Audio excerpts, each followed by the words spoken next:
Are you suffering? Do you have problems? Could it be said of you that you're not enjoying every single minute of your life? Did you enjoy the last 3 hours, every single minute of those last 3 hours? If the answer is no, if the answer is you are suffering, you are disturbed, you do have problems, there's something wrong with you. You're asleep. You're dead. Now, I bet that with most of you, no one has ever told you this. This is natural to have problems. It's human to suffer. I'd better explain that bit about suffering.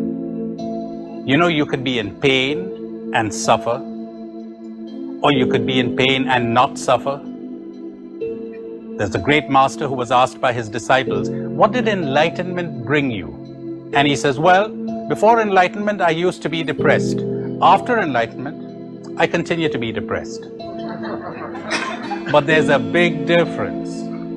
Suffering means to be disturbed by your depression. That's what I mean by suffering, okay? Because some of you are going to be asking me questions. You better get this clear now.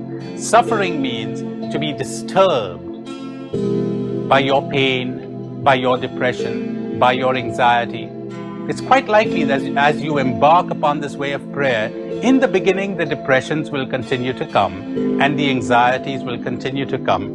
But you know, in the old days, these were like clouds that passed through the sky and you identified yourself with the clouds. Now you're the sky. You're detached from them, but they continue to come and go. Before enlightenment, I used to be depressed.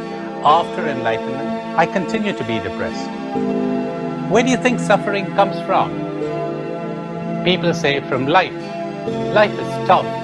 Life is hard. The Chinese have a marvelous saying. They say, in all the universe, there is nothing so cruel as nature. There is no escape from it. And yet, it isn't nature that does the damage, but the person's own heart.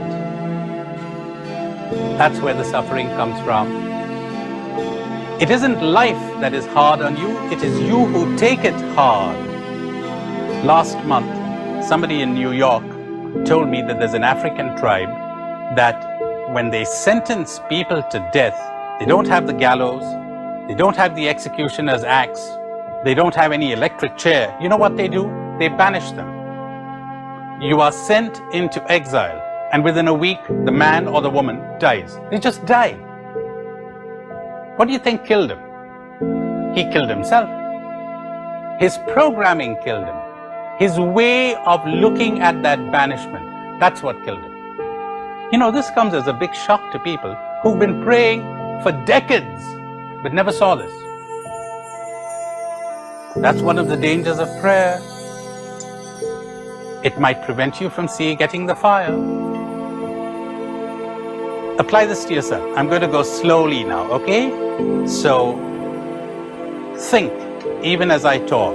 You may want to close your eyes if you want, if you would rather have that, or you could keep your eyes open as I'm talking. Think of something that is disturbing you right now, during these days, or something that disturbed you in the recent past. And attempt to understand that the disturbance is not coming from outside, not from the events, not from those things, not from the fact that somebody died, or that you made a mistake, or that you met with an accident, or that you lost your job, or your money. Doesn't come from there. It comes from the way that you are reacting to the event, to the person, to the thing that is upsetting you. If somebody else had been in your place, he or she would quite conceivably not be disturbed. You are. How come? We need to do something with you, not with reality for the time being.